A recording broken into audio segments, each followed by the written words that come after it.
Hello and welcome, my wise and loving friends. You have reached the Oracle of the Feather Crown Tree for your monthly Diamond Enlightenment reading. I do these around the full moon, so they're good for themes dealing with this.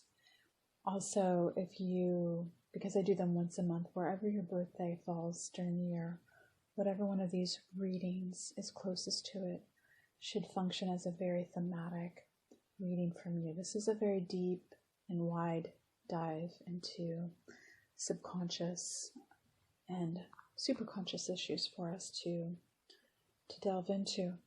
So we are going to do the second part of this reading. It's really about looking at our primary mother and father roles, things that could have been, we could say negative, but programmed us in a way that don't serve our higher purpose right now. And then we'll look at how we can perform a more divine and healthy masculine and feminine energy in our lives. So first we're going to look at the mother energy and things that could have been somewhat toxic to us in the past. We have Epona. She is representing wise leadership from the Goddess Power deck. And in her more reversed position, she will actually come up with not the ideal leadership skills, so this could be an issue that your primary feminine in your childhood presented to you. So let's begin. Being overly assertive and determined to take action is not in your favor at this time. If you feel afraid of making a mistake or worried that you will somehow compromise yourself or disappoint someone else, consider this a time to regroup and assess the details. As the goddess Epona knows, not all paths are meant to be explored. Not all battles are meant to be fought. Not all opportunities will pan out. Beware of the tendency to overreach. You have come a long way, and the best leader knows when to take a break. Your task is to hold back and breathe deeply, trusting fully that when the time comes to act, the goddess Epona will guide you. You don't want to act too soon out of fear and insecurity, or even by hubris. You will surely slip and lose your stance. Take heart, for this is the perfect moment for a time out to see what the goddess Epona truly has for you. The divine has you safe and secure. You just need to wait. And another card will be the Black Madonna from the Divine Feminine deck. This will help us reflect on issues with our primary female energy, our first mother. This card is representing Our Lady of the Hermits.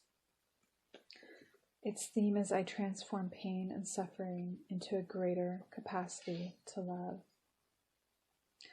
For millennia, the body, the earth, all forms of matter have been devalued and misunderstood. The dark has been so vilified, yet all life emerges from the pitch-black womb. The darkness is potential. It's the crucial and elemental stage we must all go through to create new or more life. The Black Madonna is the emblem of deep wisdom, the profound consciousness that is inherent in all things.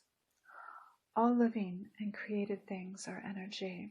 The body has wisdom, the earth has wisdom, and the pain we experience as humans contains deep wisdom. When we are in the fires of suffering, it can be difficult to trust that gold is being forged. It can be hard to trust when we are in terrific pain that there is a process at work that will make us more authentic, more alive, and infinitely freer. it can be almost impossible to accept or notice the presence of the divine when we are at our most human.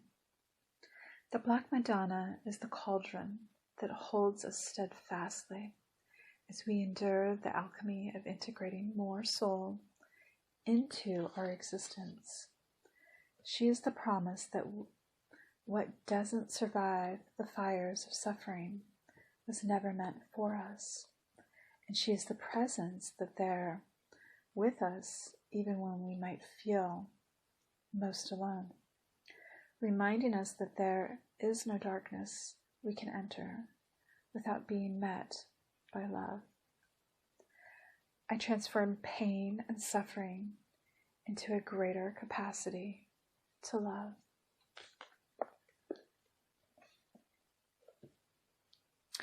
So in looking at that, it could really speak to how we were not shown how to transform our pain and suffering into a greater capacity to love.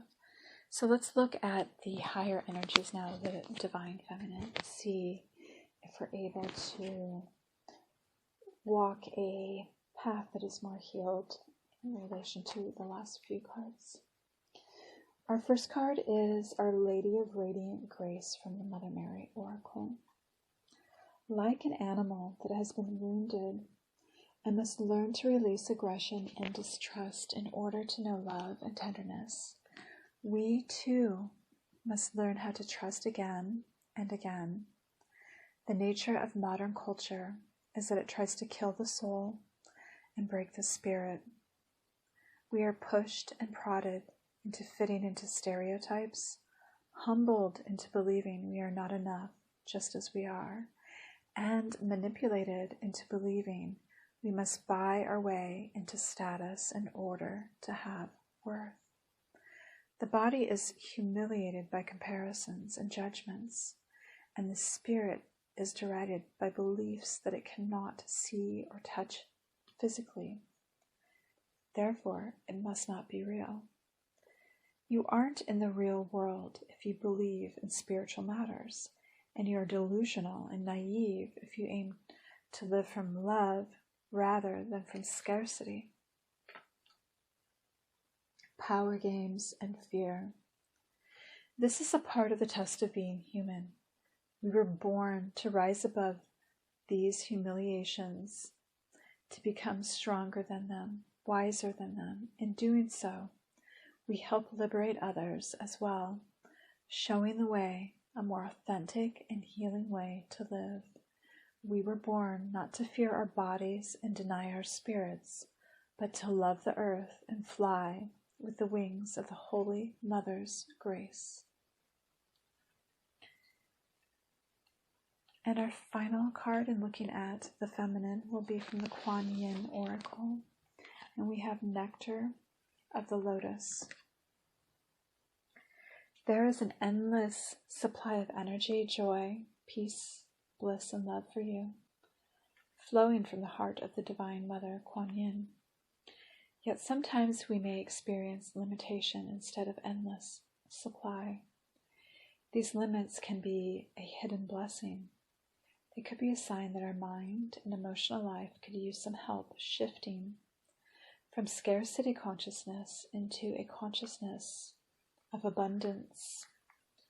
As we do this, we tend to relax and flow more easily, tapping into what is needed rather than perceiving restrictions. A limit or block in our flow might be telling us that our nervous system needs some time to adapt to receiving higher intensities of spiritual electricity through our system. As we become more used to living a joyful, higher vibrational existence, a limit or restriction in our energy might indicate that we have been so focused on giving to others that we have forgotten that we are part of the divine heart. We are seeking to embody, and we need to gain more balance in our lives by taking some time out and attention for ourselves.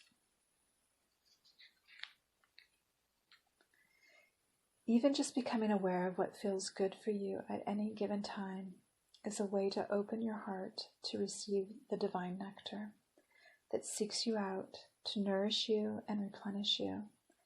Taking a few moments to consider what you need strengthens your self-awareness and increases your ability to consciously meet your needs. This is essential for you to be able to cultivate your chi energy and live your happiest life. It is the good self-care that allows you to partake of the nectar of the lotus. The Mother Divine wants to help you and can assist by helping yourself too. So that certainly gives us some really great insight into the feminine. Now let's shift over to the masculine and look at some energies from our encounter with our father, or the energy that represented our father in the past. We will take cards from 2 separate sacred geometry decks by the same author. And the first card will be Piercing the Veil.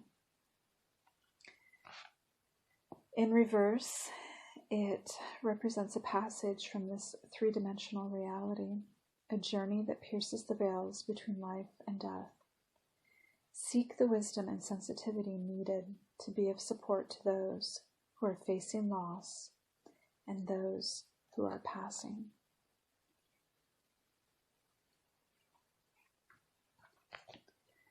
And our next card is Square.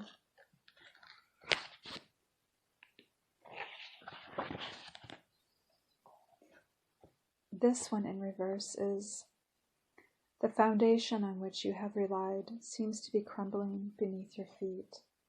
The stability you have become accustomed to has been removed, and you are feeling vulnerable. Act intentionally toward resolving the situation. This is a time to be proactive, not passive. So those 2 cards present some issues that may have been part of your past. You may or may not have resolved them.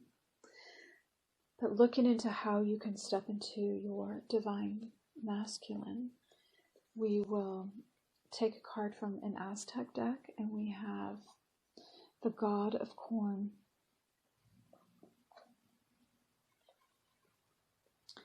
Its keywords are manifesting and harvesting.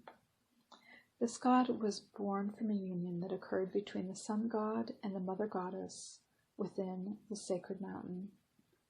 This is an interesting mythological pairing that occurs in other pantheons as well.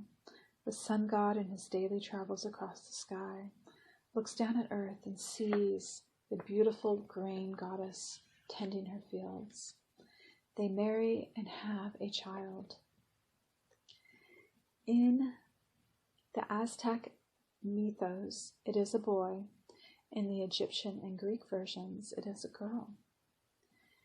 This god and his transfiguration, the beloved prince, are portrayed as brilliant youths who grow tall and strong, just as the maize crop grows and thrives. The corn dolls prevalent throughout Central and South America are fetishes dedicated to him and other deities of the corn.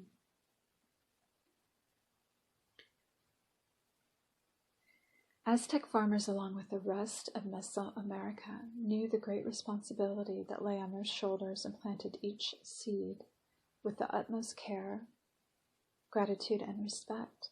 A blood sacrifice was made at each of the planting cycles to provide nourishment for the maize god, so that the crop would be bountiful and the people would be well fed.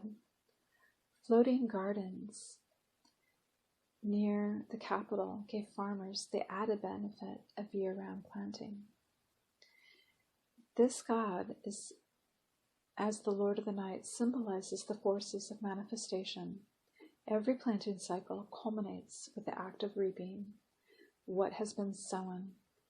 Once we appreciate that each act, each word has an effect, we can be more mindful and attentive to what we plant, and in that way be less busy manifesting things that we never wanted to have. He teaches us to walk gently because every footstep has an impact.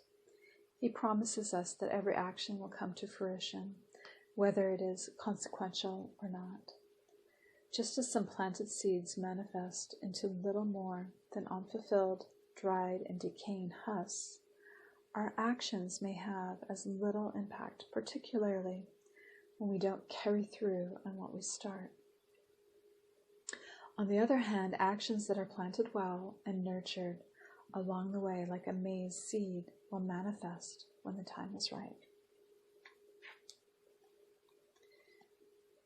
And our last card is opportunity, and its affirmation associated with it for the divine feminine, or pardon, the divine masculine energy that we want to cultivate is: I am always ready to take advantage of opportunities presented to me.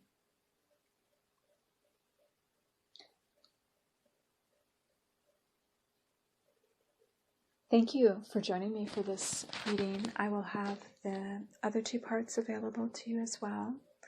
I hope that you can listen in and feed yourself some really good insight. Please join me for any of my other readings if you wish, and many blessings to you.